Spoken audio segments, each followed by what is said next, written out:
Communists and Islamists work in partnership to suppress Judaism and Christianity. Not a single person you pictured there was either a communist or an Islamist. But you're like 10% correct, which is that there are cases where people that believe in Islamic doctrine work with communists.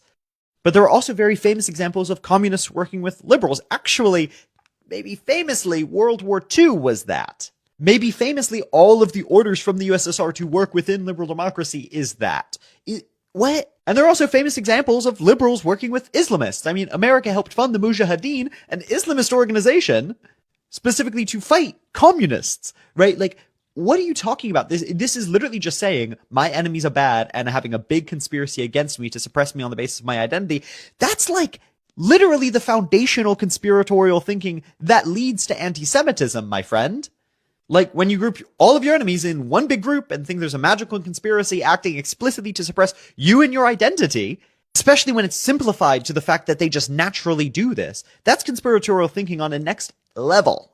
And doing so in a way that is just divorced from reality, right? Zohran Mamdani, by no definition, is a communist. AOC, by no definition, is a communist. And Zohran is, by no definition, an Islamist. But Daniel Ryan Spalding, I see why you get here as a right-wing propagandist, because the undercurrents of fascism that you have been supporting lead to this. They necessitate an esoteric evil that you can fight, that is fundamentally attacking your identity, your culture. But that's not happening. That's not a real thing that actually exists. Communists, by and large, have been more religiously tolerant than liberals. That's the history of the actual world.